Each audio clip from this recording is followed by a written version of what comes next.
Hello, my name's Steve Parry, and I'd like to talk you through the writing and recording process of writing music for theatre. The piece of music we're going to look at is a piece that I've written for the stage production of the film Monty, and this is going to use a theme written by Anne Dudley, who wrote the music for the original film. And this theme goes like this.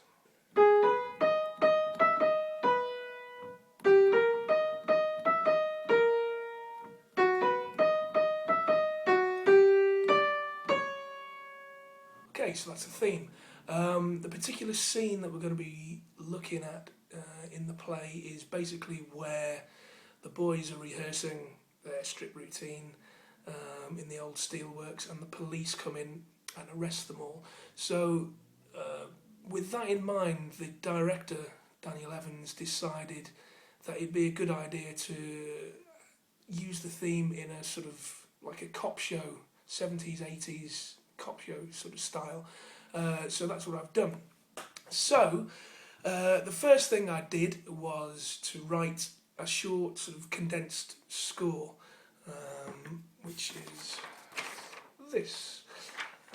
It's basically just on 6 staves, and it outlines the melody, the counter melody, and any rhythmic sort of ideas to support anything going on, including sort of rhythm section, the chords, all that type of thing. So that was the first thing I did. I basically wrote out the melody and sort of any extension that I was going to use. The scene lasts for about 30 seconds.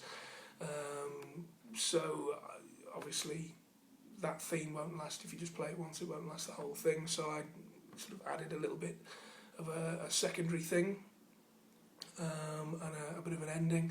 Also, the thing to bear in mind when you're writing for anything like theatre or film or TV or anything like that is that the music is playing a supporting role. It's not, I mean, it's important in the sense that it gives you the atmosphere of the scene, but it shouldn't be the dictator. It should be dictated by the action that's going on.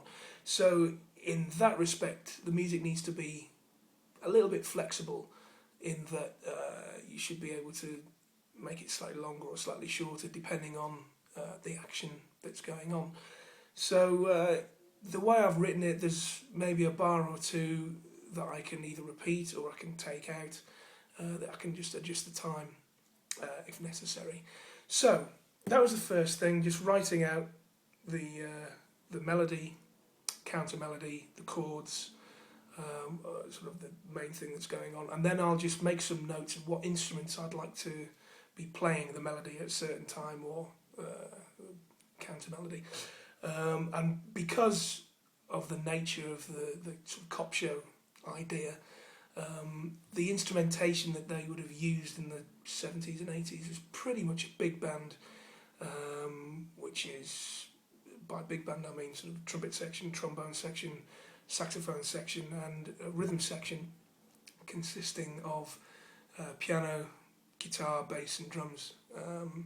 Sometimes have percussion. I also wanted to use French horns in this just because I like the texture that they give, and it sort of really adds nicely to the brass. You can get some nice dramatic sounds from French horns as well. So I sort of wrote down on the music sort of what instruments I'd like to play, what part, and after I'd done that, then I can go to the computer and make a full score.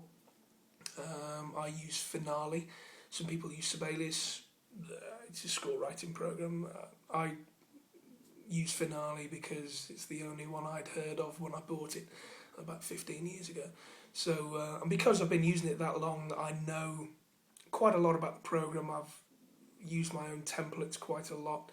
I've sort of, the fonts that I use, I've changed over the years, but I'm at a stage now where I quite like what I'm using as the fonts. I've gone away from the sort of handwritten font now. I used to use that quite a lot. A lot of people still do. I think I prefer the look of the engraved font.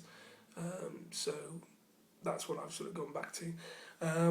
So I set out my template for the score, with all the instruments on, space them out, because I don't like the way that Finale defaults with the score layout. It's just sort of the bar lines are going across too many staves. There's not enough gap between each of the sections. So I mess around with that. I take a little bit of time just to make it look nice on the page, and then I'll start scoring it out.